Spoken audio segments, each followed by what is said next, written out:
Reciban un saludo hasta donde quiera que se encuentren. Esta es la revisión al anexo al acuerdo 140822 en su parte número 2, titulada Los efectos de la pandemia generada por el virus SARS-CoV-2 COVID-19 en educación preescolar, primaria y secundaria. Bien, pues veamos qué es lo que encontramos. Seguimos en la sección número 1 del marco curricular, los efectos de la pandemia, de una forma resumida el tema. La pandemia del virus SARS-CoV-2 ha sido un hecho histórico propio de la llamada sociedad del conocimiento, la economía de libre mercado, la mercantilización, en un marco de desigualdades socioeconómicas, de cambio climático, de destrucción medioambiental, de zoonosis. Por eso es aceptable considerar que la pandemia se inserta en un espacio de crisis de salud pública mental directamente vinculada con una crisis de salud ambiental planetaria. Se dio gracias a la velocidad de propagación, a los flujos globales de personas, a la alta densidad poblacional, a la movilidad humana, la desigualdad en los impactos de salud, comorbilidades, entre otras razones. La pandemia obligó a la mayoría de las personas a cuestionarse sobre la normalidad en la condición humana.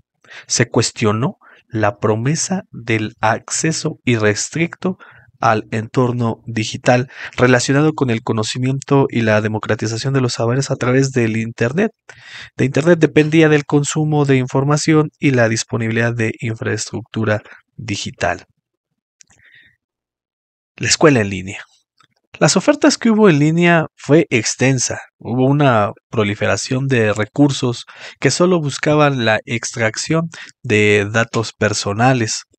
Por otro lado, los conocimientos y saberes fueron tratados como unidades de información independientes entre sí e independientes de variables importantes a considerar como el estudiantado, a los docentes, a la didáctica. Es una sociedad donde importa más la unidad de información que el aprendizaje de niñas, niños y adolescentes.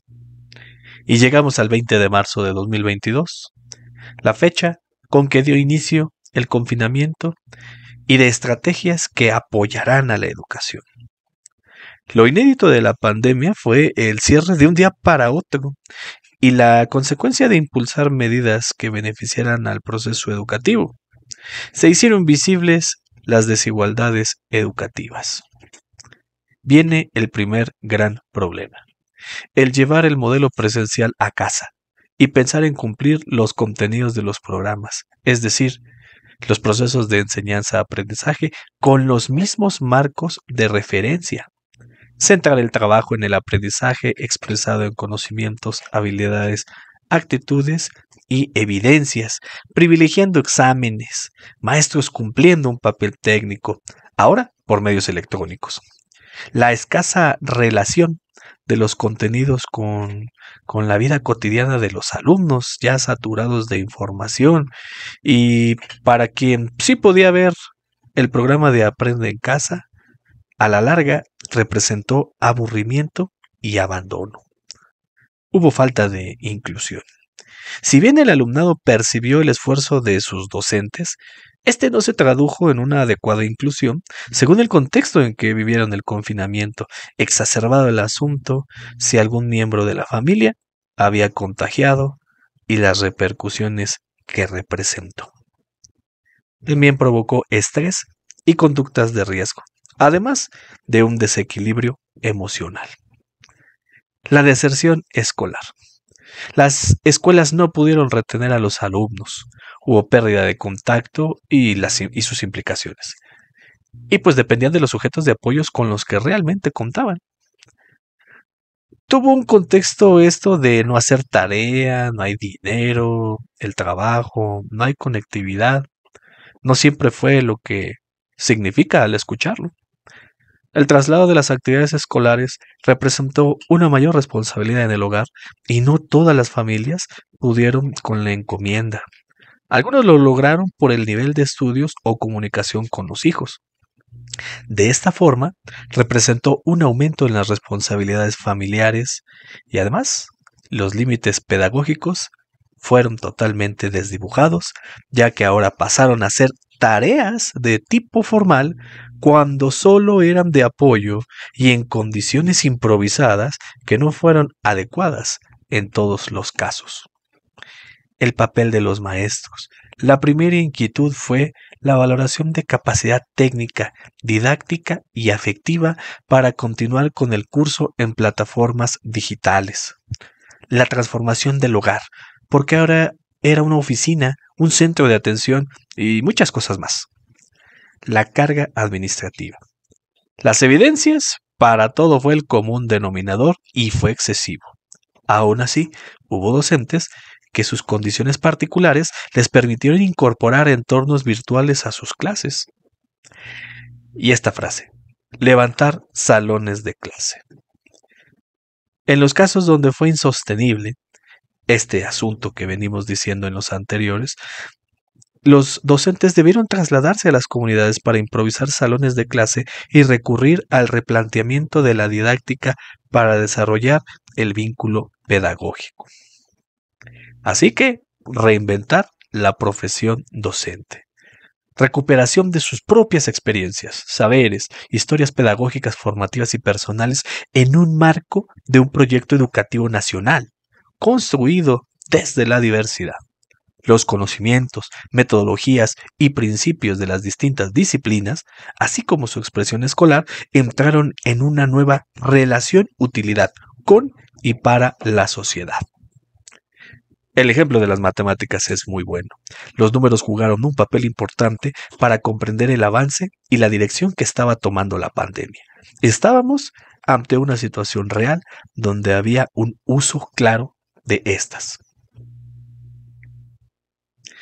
Y bueno, pues llegamos a las exigencias transformadoras que sugieren un cambio en la educación, donde pues resaltamos estos que están en amarillo: revalorizar la vida social, replantear el sentido que tienen el plan y los programas de estudio para que sirvan como instrumentos que integren conocimientos y saberes, resolver problemas, reconocer a las maestras y los maestros como profesionales de la educación, con autonomía didáctica, y además cómo abordar contenidos de acuerdo con sus experiencias, saberes y condiciones materiales y escolares. Resignificar el papel de la escuela. Que se problematice la realidad a través de situaciones de aprendizaje. Vaya, reforzar la participación de las familias. Que esto implique un diálogo continuo con las maestras y los maestros respecto a estos procesos formativos. Resignificar el papel de la educación como una condición de la sociedad indispensable para formar a ciudadanas y ciudadanos de estas características que aparecen en pantalla. Redimensionar el papel de las tecnologías de la información como herramientas necesarias, pero que no pueden sustituir al maestro, ni en el momento de la contingencia, ni después de ella. Reconocer a las y los estudiantes como sujetos de la educación que tienen derecho a aprender. Este es un derecho, es importantísimo que ellos se involucren en ello. Aquí hay un especial énfasis en la salud mental, con el desarrollo de habilidades sociales, psicológicas, emocionales y afectivas. Y bueno, replantear el sentido de la evaluación que favorezca el avance, que no se reduzca a la revisión de tareas como evidencia de un trabajo realizado, el llenado de formatos, la calificación de exámenes. Reinventar el espacio público en el que la educación sea un ámbito de verdadera interdependencia con el sistema de salud, para que brinden a las personas las condiciones y las capacidades para participar activamente en la vida del país. Y bueno, pues hasta aquí llegamos con la revisión del tema número 2, los efectos de la pandemia. En el canal podrán encontrar las demás temáticas que están dentro del anexo al acuerdo 140822, el plan de estudio 2022. Como siempre, le agradezco el favor de su atención. Hasta la próxima.